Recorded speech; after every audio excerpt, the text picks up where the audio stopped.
It's Saturday, September 4th, 2010. This is going to be my analysis of the S&P 500.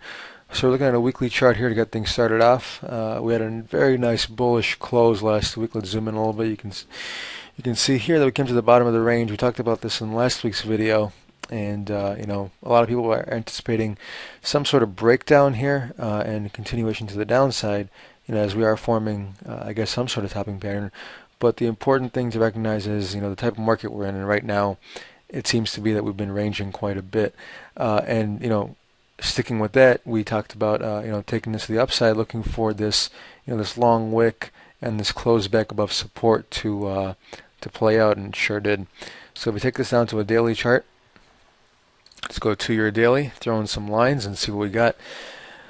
So we actually had this level right here function as resistance. Last time we came up, bumped our head, and came straight down.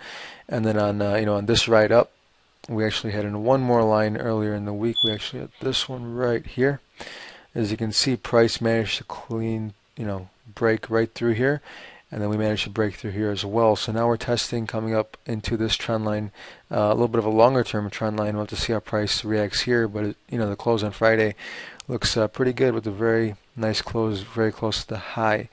If we go to a lower time frame,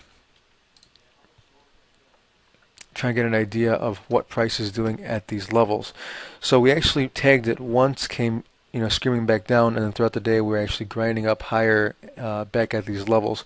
So it looks like price does want to push through here, but of course until we get a nice clean daily close through there, we can't be for sure. So it's important to be cautious. Now at the moment, I'm really myself. I'm just kind of split on what we're going to do here. So I'm trying to take positions that will protect me in either case. Now I'm holding a couple of things at the moment. Home Depot being one of them. I was watching this a couple of days ago, and I saw this nice clean break here. I went to a smaller time frame and got my confluence on there and entered a long position. We had a nice gap up on Friday. Great push to the upside, and then sellers managed to push it back down. So in my eyes, it's still a breakout. My stop was under at these levels right here.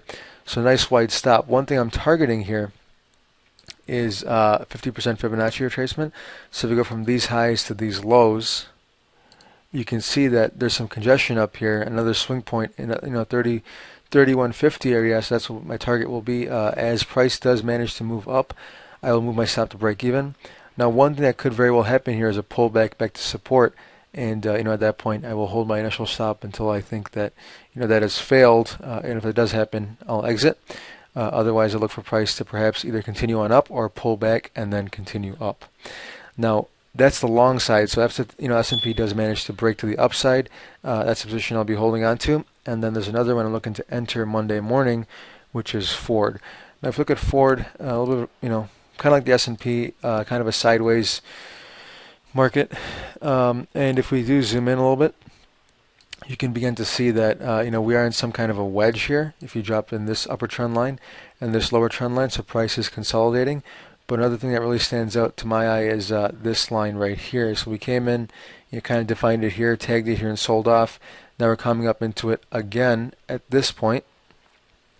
So I'm looking for some sort of similar reaction where we do see some sort of tail off in price. The way we'll be playing this is most likely with options. The Home Depot plays, just the stock itself. And if we go to a lower time frame, one of the things I'm looking for is price to really show some sort of rejection. So we have something going on here. Buyers pushed it up, sellers are pushing it back down. I'll have to see some more price action develop before I can actually enter a trade here. But the idea being, if this market does collapse a little bit and come right back down, then I'll be able to, take a profit on this, perhaps down to this rising trend line right here. If not, we'll get a close above this level. Also, this level will have some sellers, but any sort of close above there, we're looking for this trend line coming down, and beyond that, this trade is most likely over, and markets are going to push up. So we'll have to see how how that plays out earlier in the week, and take that as it comes. But it's important to be ready for anything. And so with that, taking on a position that's bullish and bearish, and then using very conservative and responsible stops. And with that, whichever way the market goes, you'll take a hit on one, but the other one should cover up for it and then some. So hopefully that works out, and I'll keep you guys posted. Thanks for watching MugTrading.tk.